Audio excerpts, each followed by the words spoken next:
Amén. Muy bien, gracias a Dios. Entonces, vamos a escuchar la lectura de la palabra del Señor. Amén. Hoy tenemos una lectura maravillosa. Vamos a tener 3 ediciones sobre el capítulo 7 del libro de los Hechos. 3 ediciones especiales. Comparta esta información, por favor.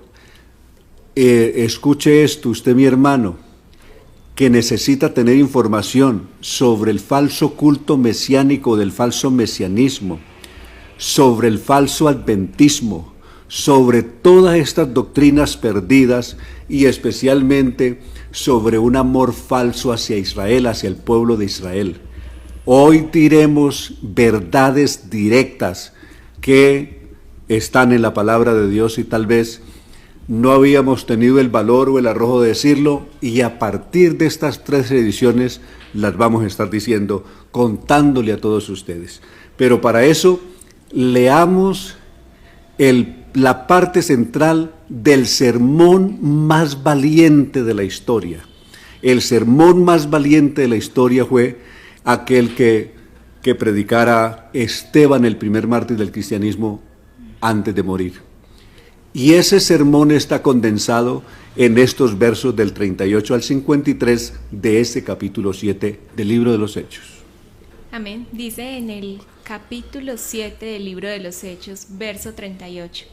Este es aquel Moisés que estuvo en la congregación en el desierto con el ángel que le hablaba en el monte Sinaí, y con nuestros padres, y que recibió palabras de vida que darnos, al cual nuestros padres no quisieron obedecer, sino que le desecharon, y en sus corazones se volvieron a Egipto, cuando dijeron a Aarón: haznos dioses que vayan delante de nosotros, porque a este Moisés que nos sacó de la tierra de Egipto no sabemos qué le haya acontecido. Entonces hicieron un becerro y ofrecieron sacrificio al ídolo, y en las obras de sus manos se regocijaron. Y Dios se apartó y los entregó a que rindiesen culto al ejército del cielo, como está escrito en el libro de los profetas: ¿acaso me ofrecisteis víctimas y sacrificios en el desierto por 40 años, casa de Israel?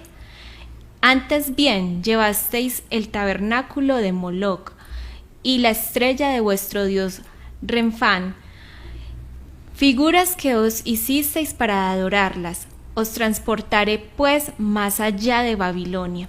Tuvieron nuestros padres el tabernáculo del testimonio en el desierto, como había ordenado Dios cuando dijo a Moisés que lo hiciese conforme al modelo que había visto, el cual recibió a su vez por nuestros padres, lo introdujeron con Josué al tomar posesión en la tierra de los gentiles, a los cuales Dios arrojó de la presencia de nuestros padres hasta los días de David.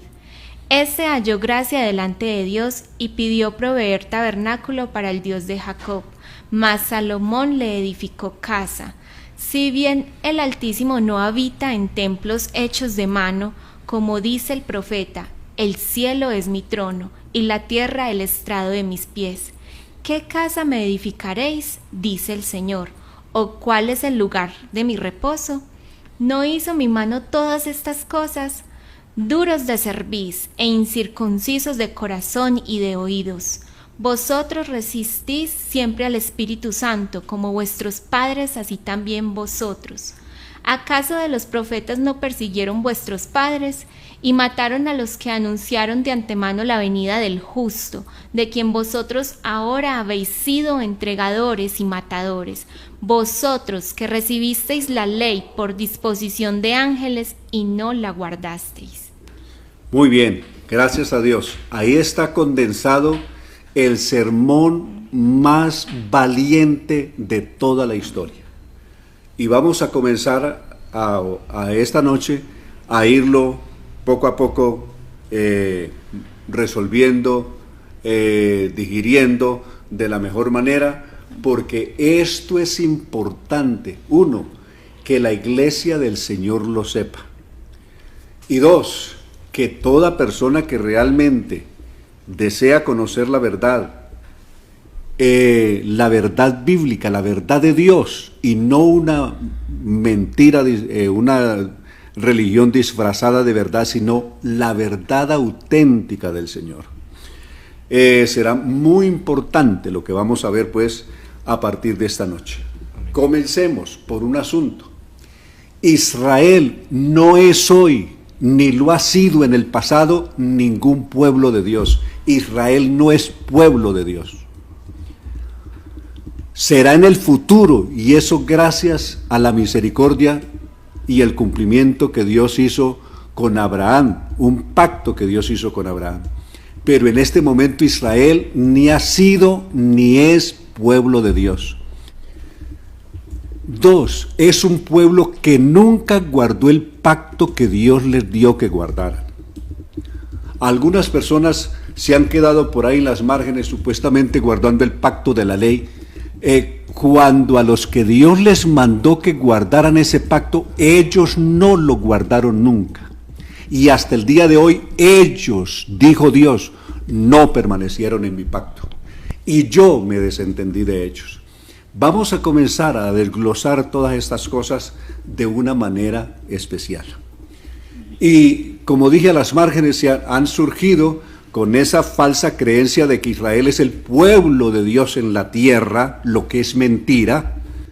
Sepulcros blanqueados no pueden ser pueblo de Dios. No puede ser pueblo de Dios aquellos que mataron a los apóstoles, que persiguieron a los santos, que rechazaron el evangelio y que mataron al mismo Jesús.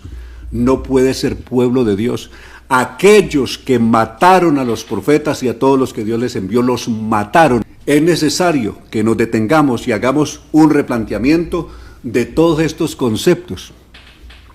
Y desde luego, por haber un mensaje confundido, han surgido desde luego a la margen de todo esto cantidad de grupos, los famosos falsos mesiánicos, guardando supuestamente la ley que al pueblo que Dios le mandó que la guardara, no la guardaron nunca, y ese pacto se murió. Ese pacto de la ley murió. ¿Por qué murió ese pacto de la ley? Porque nadie lo cumplió. Si un pacto se hace y no se cumple por una de las partes, legalmente ese pacto o ese contrato queda muerto, porque no hubo cumplimiento. Y eso es lo que veremos. El capítulo 8 del libro de Hebreos habla de un nuevo pacto y lo habla en términos de reprensión, reprendiéndolos dice, este es el nuevo pacto que haré con ellos. Eso está en el futuro. De ahí que todos aquellos que se han puesto a guardar supuestamente la ley de Moisés, sin que Dios les haya mandado a ellos, y a quienes, como ya dije, Dios les mandó que lo guardaran, no guardaron, simplemente, y ese pacto se murió porque no hubo cumplimiento. Entonces es necesario detenernos frente a la realidad. Israel es un pueblo que nació muerto. Espiritualmente es un pueblo que nació muerto.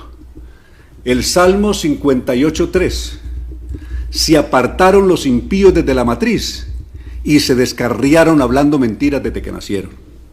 Y aquí está el fundador de ese pueblo, por decirlo así, el líder, Moisés. Lo describe de la siguiente manera. Deuteronomio capítulo 32 y el verso 15 en adelante. Pero engordó Jesurún, y tiró coces, engordaste, te cubriste de grasa. Entonces abandonó al Dios que lo hizo. ¿Desde cuándo abandonaron ellos a Dios?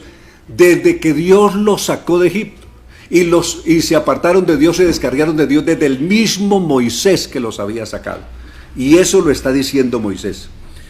Entonces abandonó al Dios que lo hizo y menospreció la roca de su salvación. Le despertaron a celo con dioses ajenos, lo provocaron a ira con abominaciones, sacrificaron a los demonios y no a Dios, a dioses que no habían conocido, a nuevos dioses venidos de cerca, que no habían temido sus padres. De la roca que te creó te olvidaste y te has olvidado del Dios tu creador. Y lo vio el Señor y se encendió en ira por el menosprecio de sus hijos y de sus hijas, y dijo: esconderé de ellos mi rostro, dijo Dios, y veré cuál será el fin de ellos, porque son una generación perversa, hijos infieles, no pueblo santo, hijos infieles. Ellos me movieron a celo con lo que no es Dios, me provocaron a ira con sus ídolos. Yo también los moveré a celo con un pueblo que no es pueblo, los provocaré a ira con una oración insensata, porque fuego se ha encendido en mi ira, y arderá hasta las profundidades del Seol. Devorará la tierra y sus frutos, abrazará los fundamentos de los montes. Yo amontonaré males sobre ellos, está diciendo Dios, y emplearé en ellos mis saetas. Consumidos serán de hambre y devorados de fieras ardientes, de peste amarga. Dientes de fieras enviaré también sobre ellos, con veneno de serpientes de la tierra. Por fuera desolará la espada y dentro de las cámaras el espanto. Así al joven como a la doncella, al niño de pecho como al hombre cano. Yo había dicho que los esparciría lejos y que los haría cesar de entre los hombres la memoria de ellos. Dios había incluso determinado acabar con ellos, borrarlos de la tierra. No lo hizo solo por una razón que Dios expone aquí. Verso 27 de Deuteronomio 32. De no haber temido la provocación del enemigo, no sea que se envanezcan sus adversarios, es decir, para no darle gusto a las naciones enemigas y decirles que ellos se vanagloriaran diciendo que habían sido ellos muy valientes, que habían destruido a Israel. Solo por eso les conservó la vida. De no haber temido la provocación del enemigo, no sea que se envanezcan sus adversarios, no sea que digan, nuestra mano poderosa ha hecho todo esto y no el Señor. Porque son nación privada de consejo, no hay en ellos entendimiento. Ojalá fueran sabios que comprendieran esto y se dieran cuenta del fin que les espera. Entonces, he ahí, este es parte de uno de los grandes discursos de Moisés antes de morir. Ya les había pronunciado las provisiones de la bendición si había obediencia en el capítulo 28 del verso 1 al 14. Pero empleó el resto del capítulo, 60 versículos para describir toda la maldición que vendría sobre ellos a consecuencia de no permanecer en los mandamientos y en el pacto del Señor.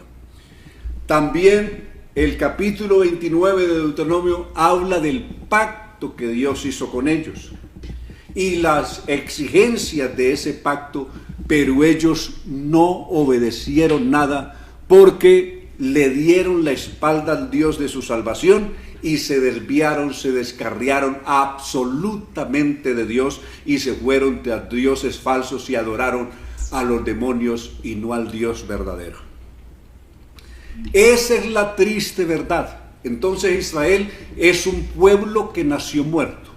El pacto que Dios hizo con ellos está en Éxodo capítulo 19, verso 5.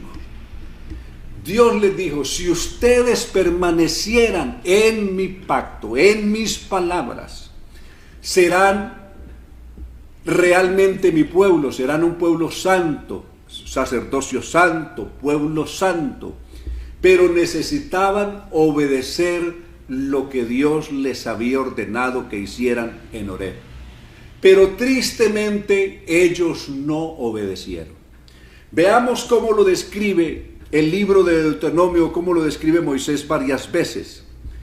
En el capítulo 5 del libro de Deuteronomio, en el verso 2, así dijo Dios hablando de este pacto. El Señor nuestro Dios hizo pacto con nosotros en Horeb.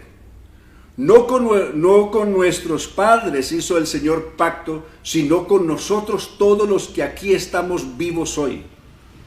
Cara a cara habló el Señor con vosotros en el monte, en medio del fuego. Yo estaba entonces entre el Señor, está diciendo Moisés, y vosotros, para declararnos la palabra del Señor, porque vosotros tuvisteis temor y no subisteis al monte. Entonces Dios hace este pacto con ellos y les pide que si realmente quieren tener futuro en Dios y ser realmente su pueblo, guardarán su pacto. Pero ninguno de ellos permaneció en el pacto o en las ordenanzas que Dios le dio. Al no permanecer en el pacto de Dios, vino la horrible decepción de Dios y Dios los dejó. Dejó cancelado y muerto ese pacto que hizo con ellos y se desentendió de ellos. Hebreos el capítulo 8. Veamos cómo lo describe el escritor a los Hebreos en el capítulo 8 de la siguiente manera. A partir del verso 8 en adelante, por abreviar un poco. Sin embargo, por cuestión de claridad, voy a dar lectura a este capítulo 8. Ahora bien, el punto principal que venimos diciendo es que tenemos tal sumo sacerdote, el cual se sentó a la diestra del trono de la majestad en los cielos, ministro del santuario de aquel verdadero tabernáculo que levantó el Señor y no el hombre. Porque todo sumo sacerdote constituido para presentar ofrendas y sacrificios, por lo cual es necesario que también éste tenga algo que ofrecer. Así que si estuviese sobre la tierra, ni siquiera sería sacerdote, habiendo aún sacerdotes que presentan las ofrendas según la ley, los cuales sirven a lo que es figura y sombra de las cosas celestiales, como se le advirtió a Moisés cuando iba a erigir el tabernáculo, diciendo: mira, haz todas las cosas conforme al modelo que se te ha mostrado en el monte. Pero ahora tanto, mejor ministerio es el suyo, el de Cristo, cuando es mediador de un mejor pacto. ¿Mejor que cuál? Que aquel que se murió por incumplimiento, el pacto de la ley. El nuevo pacto, del cual Cristo es mediador y no Moisés, fue establecido sobre mejores promesas, porque si aquel pacto de Deuteronomio capítulo 29 y de Éxodo capítulo 19, 5, si aquel primer pacto hubiera sido sin defecto, ciertamente no hubiera procurado lugar para un segundo. Es decir, si aquel pacto se le hubiera dado pleno cumplimiento, legalmente se hubiera cumplido, no había lugar para anunciar un nuevo pacto. Pero ese pacto murió, fracasó y desapareció. He aquí vienen días, dice el Señor, en que estableceré con la casa de Israel y con la casa de Judá un nuevo pacto. Como saben, está citando Jeremías capítulo 31 y Ezequiel capítulo 36. No como el pacto que hice con sus padres el día que los tomé de la mano para sacarlos de la tierra de Egipto. Está hablando de Éxodo 19:5. No es ese pacto. No como el pacto que hice con sus padres el día que los tomé de la mano para sacarlos de la tierra de Egipto, porque ellos no permanecieron en mi pacto.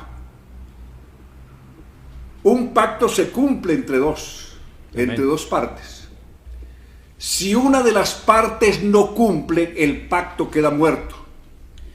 Ellos no cumplieron el pacto. Dios cumplió, pero ellos no cumplieron. Eso es lo que está diciendo aquí la palabra del Señor. Dice, ellos no, verso 9, la parte central del verso 9, ellos no permanecieron en mi pacto y yo me desentendí de ellos, dice el Señor. Por lo cual este es el nuevo pacto con la casa de Israel después de aquellos días. Está en el futuro, después de aquellos días. Dice el Señor, pondré mis leyes en la mente de ellos. Pondré futuro y sobre su corazón las escribiré. Todo está en el futuro. Y seré a ellos por Dios. En este momento ellos están sin Dios. Seré a ellos por Dios. No dice yo soy para ellos Dios, no. Seré a ellos por Dios. ¿Cuándo? En ese futuro. Y ninguno de ellos enseñará a su prójimo, ni ninguno a su hermano, diciendo, conoce al Señor, porque todos me conocerán, desde el menor hasta el mayor de ellos. Está hablando de la forma como Dios se revelará finalmente, y especialmente el conocimiento que llenará la tierra en el tiempo del milenio. Porque seré propicio a sus injusticias. Todo esto habla de la provisión del nuevo pacto en el futuro que Dios hará con ellos. Y nunca más me acordaré de sus pecados y de sus iniquidades. Todo esto está en el futuro. Al decir nuevo pacto, verso 13, al decir nuevo pacto, ha dado por viejo al primero. O sea, el primer pacto quedó muerto. Es un viejo caduco que ya no tiene ningún valor. Ha dado por viejo al primero, y lo que se da por viejo se envejece y desaparece. Eso es lo que pasó con ese pacto de la ley. ¿Qué es lo que Dios ha hecho? ¿Qué fue lo que pasó en el Calvario? Los que siguen enredados en todo esto de la ley, si guardan la ley, no han entendido ni cinco lo que Cristo hizo en la cruz del Calvario. ¿Qué es realmente la obra de Jesús? La obra de Jesús en la cruz del Calvario es el cumplimiento de esa ley. Es decir, Cristo cumplió esa ley aunque ellos no la hubieran cumplido. Cristo la cumplió en sí mismo. Cristo pagó todas esas cuentas que habían en la ley. Incluso la condenación de la ley, el juicio de la ley. Todo eso lo pagó Jesús, pues está escrito, maldito todo aquel que es colgado en un madero. Pagó la cuenta de todos los que no habían pagado la cuenta, de los que no habían cumplido y los que de verdad no van a cumplir nunca, salvo cuando el Señor obre un milagro y les dé un nuevo corazón. Eso está en el futuro para ellos, para Israel, como pueblo, como nación. Para la iglesia, en cambio, esto es un presente. El nuevo pacto Cristo lo hizo presente para la iglesia. El nuevo pacto tiene plena actualidad en la iglesia. La iglesia disfruta de ese nuevo pacto, vive en ese nuevo pacto, no en el viejo pacto que se destruyó, sino en el nuevo pacto que viene a partir de la sangre de Jesús en el Calvario. Recordemos la provisión de este pacto en Lucas capítulo 22, cuando se habló de la cena del Señor. Esta sangre es la sangre del nuevo pacto. La sangre del antiguo pacto es aquella sangre que Moisés roció el libro de la ley y roció al mismo pueblo. En fin, esa fue la sangre del viejo pacto. Pero la sangre del nuevo pacto es la sangre del Cordero de Dios que quita el pecado del mundo. Esta copa, dijo Jesús, representa la sangre del nuevo pacto que por ustedes se derrama.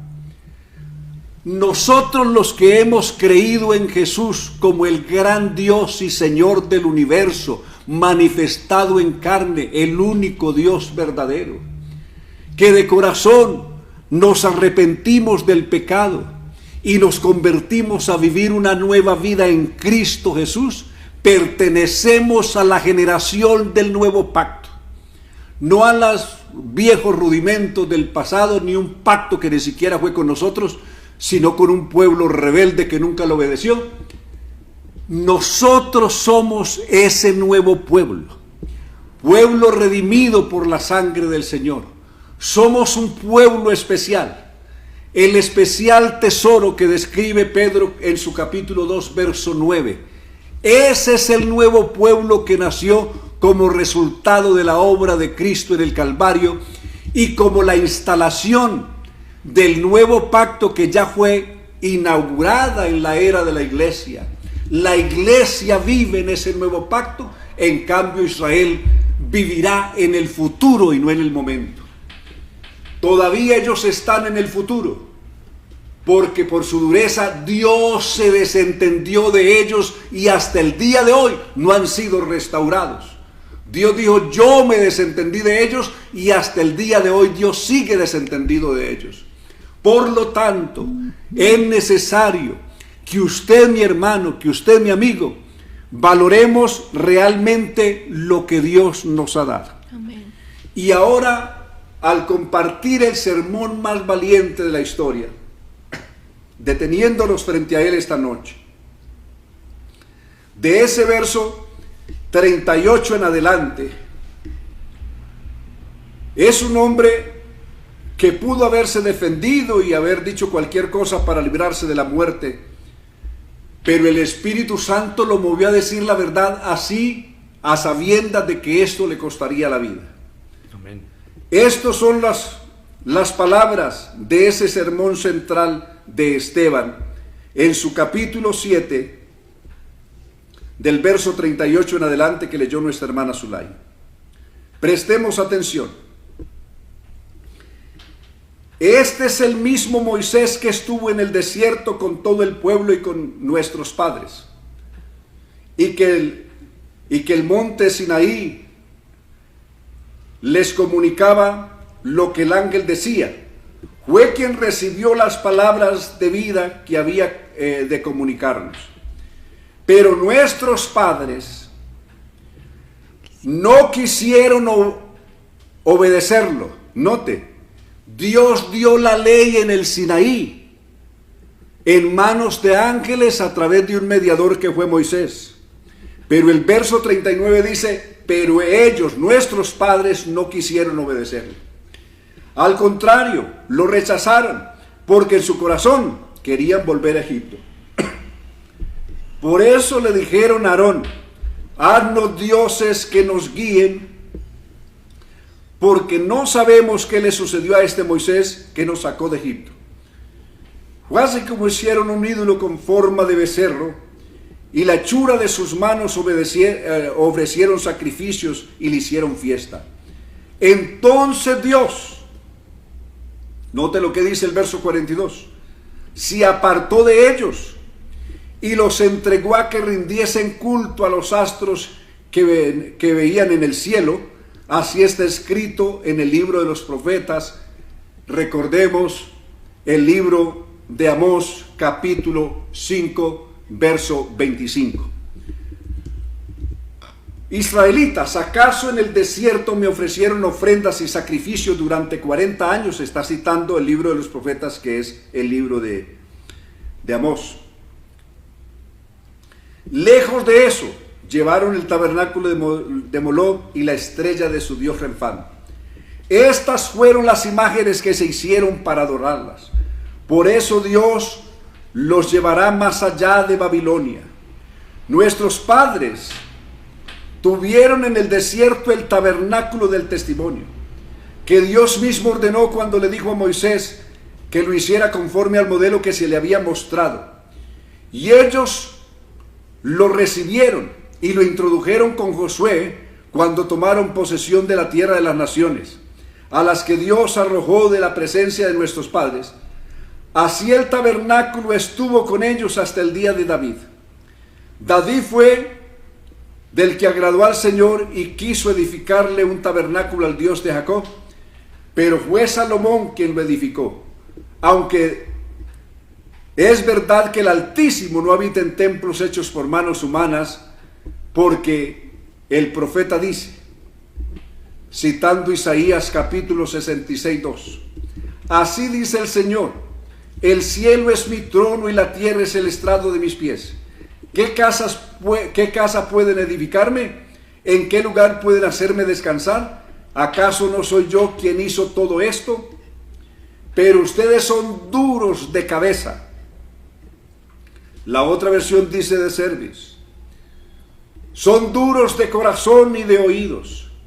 Siempre se oponen y resisten al Espíritu Santo, igual que sus padres. ¿A qué profeta no persiguieron? Es decir, son unos asesinos de los profetas y de los enviados de Dios. Mataron a los que antes habían anunciado la venida del justo. El mismo a quien ustedes entregaron y mataron, también entregaron y mataron al justo. Ustedes que recibieron la ley por medio de ángeles, y note, verso 53, no la obedecieron. Y si ellos a quien Dios les dijo que obedeciera la ley no lo obedecieron, ¿qué otro pueblo va a aparecer por ahí a guardar la ley cuando Dios no le mandó a ellos? A ustedes Dios no les mandó que guardaran ninguna ley. Dios hizo ese pacto con ellos y ellos no obedecieron. Pero el verso 54 dice: cuando ellos oyeron a Esteban decir esto, se enfurecieron tanto que hasta les rechinaban los dientes. Piensen, esta gente que tiene semejante actitud y semejante odio hacia la verdad de Dios, ¿será pueblo de Dios? ¿Se le podrá llamar pueblo de Dios? Por ningún motivo se puede llamar. Dijo entonces Esteban: veo los cielos abiertos y que el Hijo del Hombre está a la derecha de Dios. Pero ellos lanzaron un fuerte grito y se taparon los oídos y arremetieron contra Esteban. He aquí el sermón más valiente de la historia. Les dijo la verdad de frente. Les dijo que fueron un pueblo que nació descarriado, que fue un pueblo que cambiaron al Dios verdadero por dioses muertos y el culto verdadero por el culto a los demonios, que no permanecieron en el pacto de Dios ni lo obedecieron, que nunca honraron a Dios, que prefirieron hacerse en sus propios ídolos, como lo dijo el profeta Amós en su capítulo 5, verso 25. Y más bien, al Dios verdadero le dieron la espalda. Un día Dios lanzó un lamento en el Salmo 81, 13. Oh, si me hubiera oído mi pueblo, y en mis caminos hubiera andado Israel, ciertamente yo en un momento habría destruido a sus enemigos, pero tristemente ellos nunca quisieron oír a Dios. Y hasta el día de hoy no han querido nunca obedecer a Dios. No hay ningún registro de Moisés hacia acá, en algún momento de la historia, que el pueblo de Israel se haya vuelto a Dios y que de verdad se hayan consagrado, que se hayan arrepentido. Ni las deportaciones a Asiria, ni las deportaciones a Babilonia, ni la esclavitud y todo el sometimiento que vivieron a los griegos, a los egipcios y a los romanos, nada de eso los hizo reaccionar y volverse a Dios. Ni siquiera la horrible y espantosa masacre de la Segunda Guerra Mundial. Amén. Nada de eso los ha quebrantado el corazón para buscar a Dios de verdad y convertirse en a Dios de corazón. Nada de eso los ha hecho volver a Dios. Todavía siguen siendo el mismo pueblo rebelde, contradictor, enemigo de toda verdad de Dios. Eso es lo que son hasta hoy. La pregunta es: ¿por qué Dios no los ha destruido como pueblo?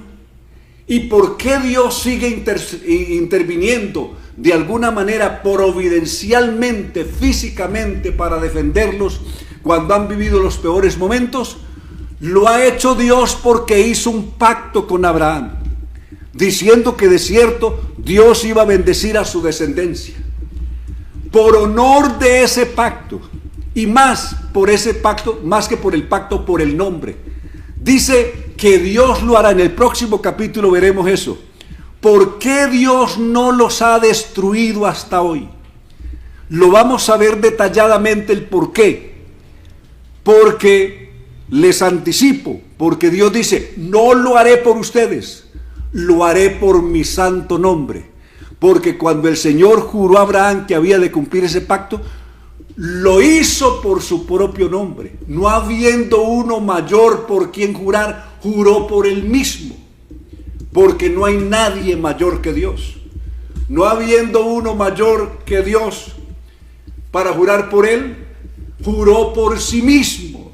De tal manera que lo que está comprometido es el nombre del Señor, y no que Dios tenga deudas con Israel ni con ningún pueblo de la tierra. Dios tiene una deuda con su propio nombre. Amén. de poner en alto su propio nombre, y eso lo veremos en la edición especial del próximo miércoles.